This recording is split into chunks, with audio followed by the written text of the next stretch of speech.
श्री राधा माधव रस सुधा षोडश गीत पद क्रमांक 11। श्री कृष्ण के प्रेमोद्गार श्री राधा के प्रति। मेरा तन मन सब तेरा ही, तू ही सदा स्वामिनी एक। मेरा तन मन सब तेरा ही, तू ही सदा स्वामिनी एक।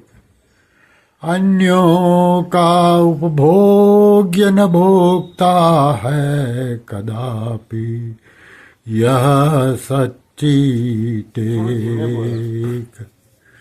तन समीप रहता न स्थूलतः, पर जो मेरा सूक्ष्म शरीर, क्षण भर भी न विलग रह पाता, हो उठता अत्यंत अधीर।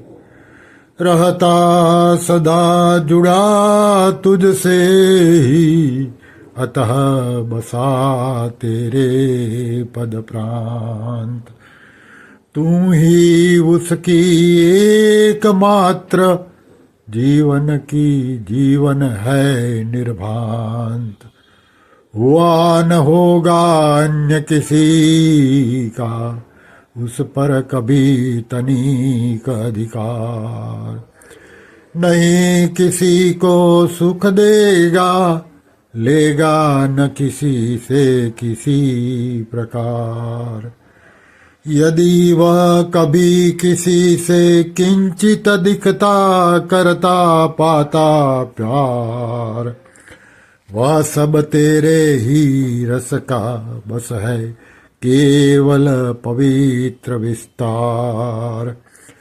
कह सकती तू मुझे सभी कुछ, मैं तो नित तेरे अधीन। पर न मानना कभी अन्यथा, कभी न कहना निज को दीन। इतने पर भी मैं तेरे मन की न कभी हूँ कर पाता। अतः बना रहता हूँ सतत, तुझको देख दुख का ही दाता। अपनी और देख तू मेरे सब अपराधों का जा भूल। करती रह कृतार्थ मुझको, दे पावन पद पंकज की धूल। मेरा तन मन सब तेरा ही, तू ही सदा स्वामिनी एक। अब भाषांतर।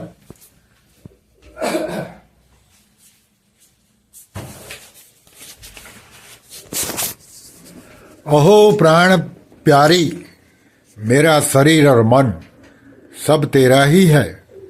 तू ही मेरी सदा एकमात्र स्वामिनी है। मेरे शरीर और मन और किसी काल में न तो उपभोग्य भोगने की वस्तु है और न भोगने वाले हैं। यह मेरी सच्ची टेक प्राण है। मेरी देह स्थूल रूप से तेरे समीप सदा नहीं रह सकती, यह सच है। परंतु मेरा जो यह सूक्ष्म शरीर है, वह एक क्षण भी तुझसे अलग नहीं रह सकता। तेरे वियोग में अत्यंत अधीर विकल हो जाता है। यह सदा सर्वदा तुझी से जुड़ा रहता है और इसी से तेरे चरणों के समीप ही बसा रहता है। कारण तू ही उसके जीवन की एकमात्र जीवन आधार है, इसमें कोई भ्रम नहीं। उस पर किसी दूसरे का किसी काल में रंच मात्र अधिकार न हुआ है और न होगा।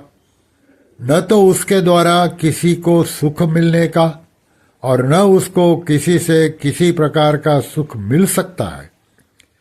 यदि किसी क्षण वह किसी से रंज मात्र भी प्यार करता अथवा प्यार प्राप्त करता दिखे तो समझ लेना चाहिए कि वह सब एकमात्र तेरे ही रस का पवित्र विस्तार है और कुछ नहीं।